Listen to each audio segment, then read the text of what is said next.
Welcome back inside the MAC, and I hope you brought your umbrellas because Kent State has been raining down threes to start the second half. Jack Berney, they looked okay from beyond the arc in the first half, but they've really turned it on here in the second. 7 of 16 overall from beyond the arc in the game, but in this second half, 3 of 4 from 3. Big reason why they've been able to keep this 18-point lead that they brought into halftime. On the season, this is a Kent State team that's only shot 29% from beyond the arc. But again, we've heard it from head coach Todd Starkey, we've heard it from coaches, we've heard it from players.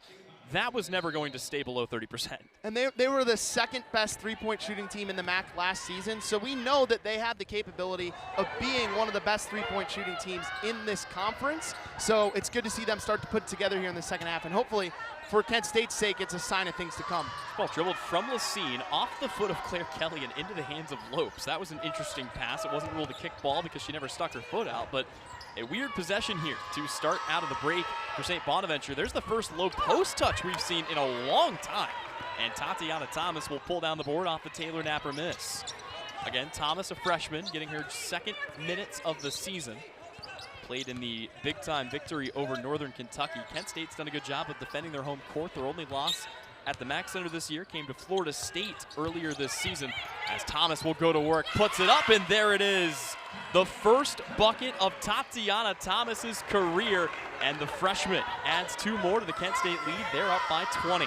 Congratulations to Tatiana Thomas, the first points of her collegiate career, and nice work there in the post. And on the other end, looks like it was going to be a clean block. Not sure if they got the foul there on Hauser, but good for Tatiana Thomas making things happen on both ends of the floor. Yeah, it looked like they were going to get the foul call regardless there, but that's a great move by Thomas. Spins to the inside, gets to the baseline, and then just goes up and drops it in. And after picking up her first bucket, Thomas will check out here. Kent State will make some subs and bring another freshman into the game. Deanna Gray will check in here. Gray kind of had her coming out party at the Christmas City Classic. She was able to score 10 quick points. They came all in 6 minutes, including a buzzer beater at the half to help Kent State go up even bigger on Southern Illinois. So we'll see what kind of a spark Gray can provide here for a Flashes team that's starting to get more experience for some of these freshmen. Your 5 on the floor for the Flashes. 2 freshmen out there, Deanna Gray, Corinne Hauser, Katie Shoemate, Claire Kelly, and Lindsay Thal. So a mix of freshman spark plugs and 3 starters for a Kent State team that still leads this game big. Into the corner, Kelly had the open 3, but again, that's that unselfish basketball we've seen all afternoon out of the Flashes. Ball on the block to Shoemate. And this one stays in bounds. That was rolling towards the baseline, but St. Bonaventure able to keep it alive and steal the possession back. See how the Flashes want to defend this. Lopes in the post, and that'll be a foul on Lindsay Thal. And again, I'm surprised they have not gone to that more frequently in this game, because there you see it. She doesn't get the bucket, but she goes to work on Thal. She makes Thal foul her. Now she goes to the line for 2, and Thal's got a foul. If she started doing that earlier in the game, one would think that they might have had Thal in a little bit of trouble. But again, for as good as she's been, Lopes' shots have all been jumpers, with the exception of that attempt.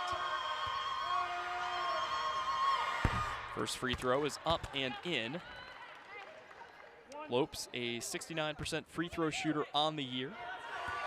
Transferred from Cal State Bakersfield and has really become the piece that this St. Bonaventure team wants to build around now in her senior season. We haven't really had a chance to break down some of Lopes' numbers. We keep referencing her records. Let's get into some of these because it is really impressive. She is the second all-time high water mark in single-season blocks a season ago with 44. She set the single-game block record in program history with 7 just a week ago against Bucknell.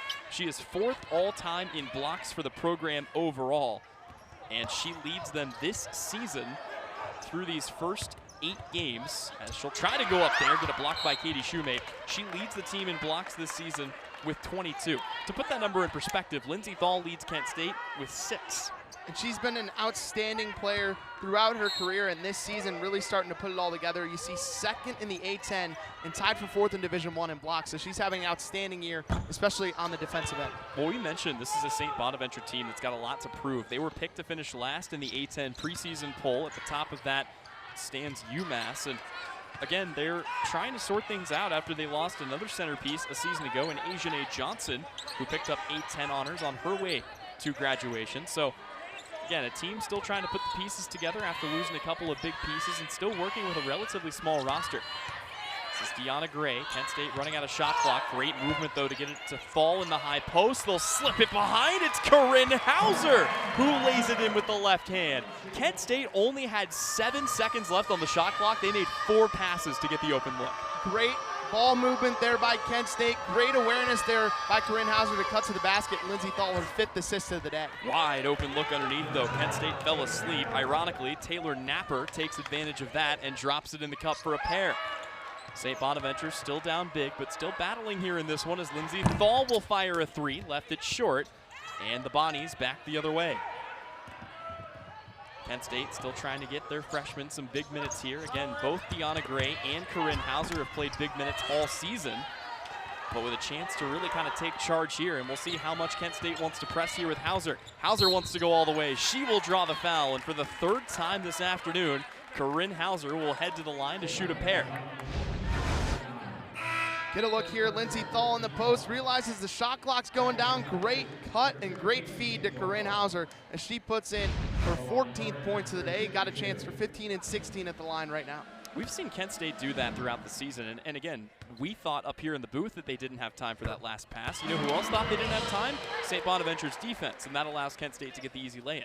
And that just speaks to how aware Kent State is of what's going on in the game. They know how much time's left on the shot clock, and it might sound like something simple, knowing how much time's left on the shot clock, but that's huge. I mean, just having that awareness. This is a veteran group. They played together, and Coach Todd Starkey has them coached up on awareness on the floor, and it really speaks to why they have an 18-point lead. But although the scoreboard might show it, I've been really impressed with St. Bonaventure in this second half. 17 points in this 3rd quarter. They played a lot better, especially offensively. Another steal for the Flashes. Smaller lineup on the floor, but that means they've got blazing speed, and they've used that to their advantage throughout the course of the season.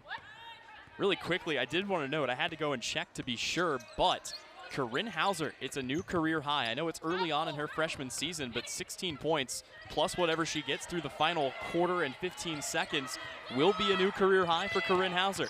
Flashes looking for another bucket. Shoemate fires a 3, can't get it to go. And a foul call here. Believe a foul call. Coach Starkey pleading his case with the official, and now the officials will confer here. And I'm not sure if the conversation is about whether it's a shot clock violation or whether it's a foul on the rebound, and they might be taking a look at this. Ultimately, not going to make a massive difference. And they are going to give it back to Kent State. So the Flashes will get to inbound it under their own basket. If they can get it in cleanly, they can take the last shot of the quarter. And I would imagine they would like to do that with just 8 seconds left to go before the break. And the shot clock turned off.